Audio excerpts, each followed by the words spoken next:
سەرکردایەتی سیاسی کوردستان داش عێراق دروست کراوە کە زۆربەی هێز و لایەنە سیاسیەکان تێدا بەشدارن جگە لە گۆڕان و کۆمەڵ نەبێت. ئەم سەرکردایەتیە سیاسیی کوردستان تا چەند دەتوانێت لە دەسەڵاتەکانی حکوومەتی هەرێم کەم بکاتەوە یاخود ڕەنگە زۆر کەس پێی وابێ ئاماژەیەک بێ بۆ هەڵوەشاندنەوەی حکوومەتی هەرێم.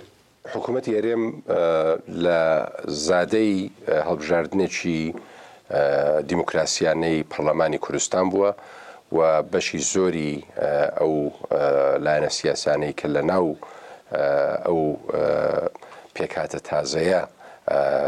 بوونیان هەیە لە حکوومەتیش واتە حکوومەت پێکهاتەی ئەو لایەنە سیاسیانەیە. حکوومەت حکومڕانی دەکە لایەنە سیاسیەکان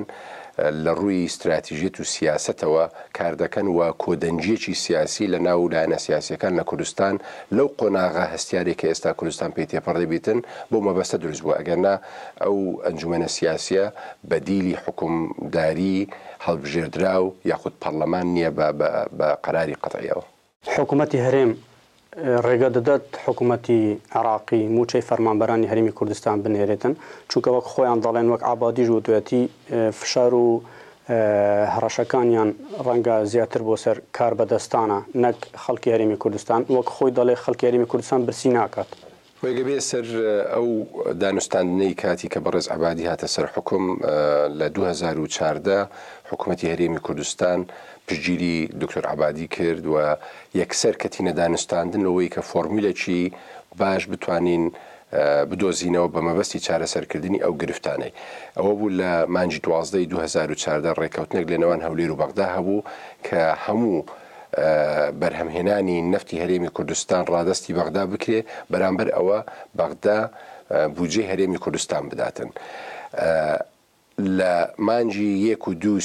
2015 تا ڕادەیەک جێبەجێکرا بەڵام ئەوەی کە لە بەغدا دەهات و بە خودی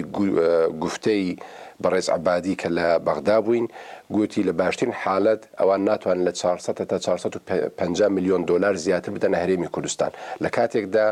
تەنها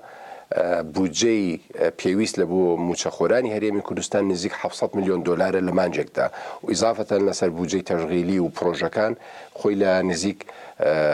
ملیارێک دلار دەدا مانگانە واتە بەغدا تەنها 450 میلیۆن دلاری دەتوانی بداتن لە کاتێکدا کە هەرێمی کوردستان کە خۆی ڕاستەوخۆ نەفتەکەی دەفرۆشی زیاتر لەو پارەیە بەدەستدێنیتن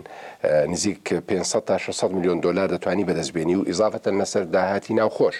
لەبەرەوە ئەوەی کە ئێستا بەڕێز عەبادی باسی لێوە دەکاتن هەمان ئەو ژمارەیە کە لە ڕابردوو پێشنیاری کردبوو واتە کێشەی موچەخۆران چارەسەر ناکاتن. ڕێفراندۆمی هەرێمی کوردستان کرا و دەنگی بەڵێ 92.73 هینا ئەوان دەنگیاندا بۆ سەربەخۆیی و دەوڵەتی کوردی ئەم دەوڵەتە بە دیاریکراوی کەی دروست دەکرێت. پرۆسەی دەوڵەت دروستبوون ممکنە نەکرێتن نەخشە ڕێگایەکی یاخود کاتێکی دیاریکراوی لە بۆ دەستنیشان بکرێتن پرۆسەیە کە پێویستە کاری لەوە بکرێتن. یەکەم ڕێخستنەوەی ناوخۆیی وەروها هەوڵ بدرێتن کە ئەو خواست و ئەو بڕیارەی خەڵکی کوردستان کە داوێتی بە کۆمەلگای نێودەوڵەتی بگەیندرێتن کە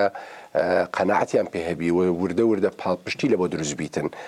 بەداخەوە ئەمە دەبینین نەک تەنها لە وڵاتانی دەوروبەر و بەغدا بەڵکو لە وڵاتانی پێشکەوتو و دیموکراتی خواز و ئەوانەی کە لە بە سەدان میلیارد دلار ساڵانە تەخسیس دەکەنەوەی کە دیموکراسیەت لە وڵاتانی تر بچەسپێتن ئەوەی کە لە هەرێمی کوردستان کرا پرۆسەیەکی دیموکراسی بوو مافی نەتەوەیەک بوو کە ڕێی خۆی بە ڕێگای ئاشتی دەرببڕی بەداخەوە پاڵپشتی لەبۆ نەبووە و ئێمە بەڕاستی زۆر نیگەرانی ئەو هەڵوێستانەین کە لە وڵاتانی ئەوروپا و ئەمریکا دەری دەبڕن بەرامبەر